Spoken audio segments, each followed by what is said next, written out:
एक समय की बात है जब एक भिक्षु गौतम बुद्ध के पास आया और बोला, भगवान, समय बहुत बुरा है। हर तरफ दुख और कष्ट है। लोग परेशान हैं। क्या करें? गौतम बुद्ध ने मुस्कुराते हुए कहा, समय चाहे कितना भी बुरा क्यों ना हो, बस ये दो बातें याद रखो। एक, ये समय भी बदलेगा। ये सच है कि समय बुरा है, लेकिन ये हमेशा के लिए नहीं रहेगा। समय बदलता रहता है। जैसे दिन के बाद रात आती है, वैसे ही बुरे समय के बाद अच्छा समय भी आएगा। इसलिए धैर्य रखो और उम्मीद मत छोड़ो। दो, तुम अकेले नहीं हो। ये सोचकर हिम्मत रखो कि तुम अकेले नहीं हो। इस दुनिया में बहुत से लोग हैं जो इस समय कष्टों से जूझ रहे हैं। तुम उन लोगों की मदद करो और उनसे भी मदद लो। भिक्षु ने गौतम बुद्ध की बातों को सुनकर धैर्य रखा और कर्म करते रहे। कुछ समय बाद समय बदल गया और भिक्षु का जीवन सुखमय हो गया। नैतिक शिक्षा। समय चाहे कितना भी बुरा क्यों ना हो, धैर्य रखो और उम्मीद मत छोड़ो।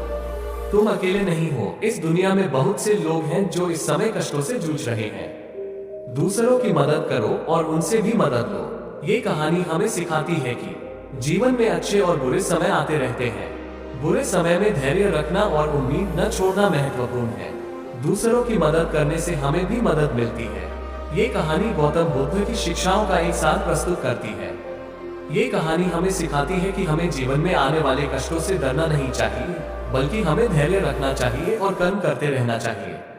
एक बार एक भिक्षु गौतम बुद्ध के पास गया और उनसे पूछा, भगवान, जीवन में सबसे महत्वपूर्ण बात क्या है?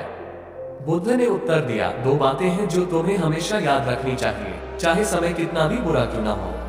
पहली बात यह है कि यह परिवर्तनशील है।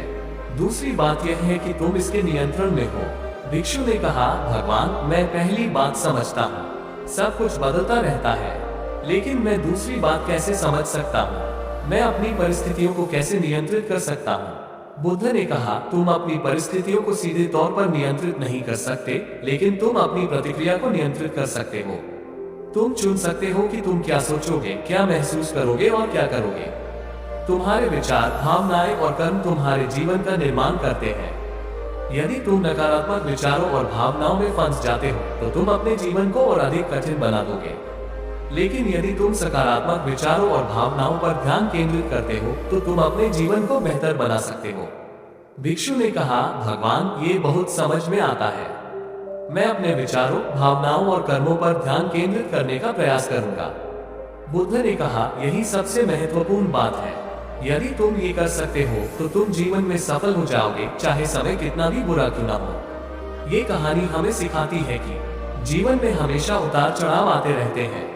हम अपनी परिस्थितियों को सीधे तौर पर नियंत्रित नहीं कर सकते, लेकिन हम अपनी प्रतिक्रिया को नियंत्रित कर सकते हैं। हमारे विचार, भावनाएं और कर्म हमारे जीवन का निर्माण करते हैं। यदि हम सकारात्मक विचारों और भावनाओं पर ध्यान केंद्रित करते हैं, तो हम अपने जीवन को बेहतर बना सकते हैं। ये कहानी हमें ये भी याद दिलाती है कि गौतम बुद्ध का शिक्षण आज भी प्रासंगिक है। उनके शिक्षण हमें जीवन में खुशी और शांति खोजने में मदद कर सकते हैं।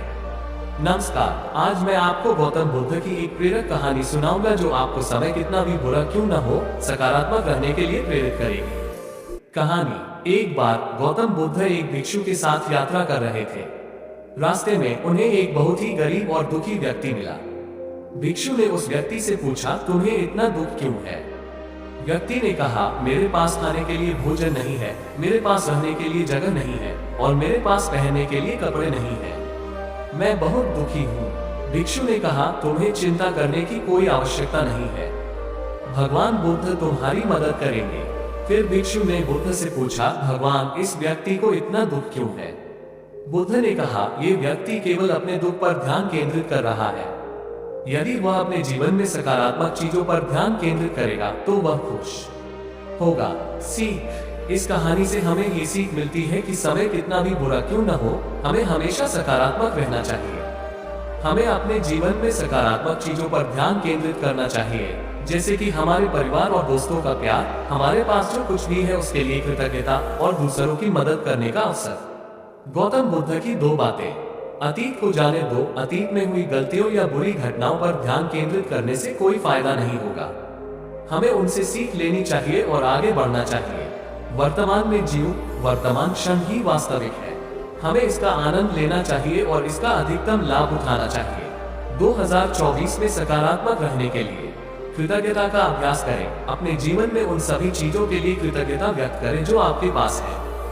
दूसरों की मदद करें। दूसरों की मदद करने से आपको खुशी और संतुष्टि मिलेगी। ध्यान करें। ध्यान आपको वर्तमान क्षण में रहने और अपने विचारों और भावनाओं को नियंत्रित करने में मदद करेगा। सकारात्मक लोगों के साथ समय बिताएं। सकारात्मक लोगों के साथ समय बिताने से आपके मूड और दृष्टिकोण पर सकारात्मक प्रभाव पड़ेगा। निष्कर्ष, समय कितना भी बुरा क्यों न हो, हमेशा सकारात्मक रहने का एक तरीका होता है। गौतम बुद्ध की शिक्षाओं का पालन करके हम एक खुश और अधिक संपूर्ण जीवन जी सकते हैं।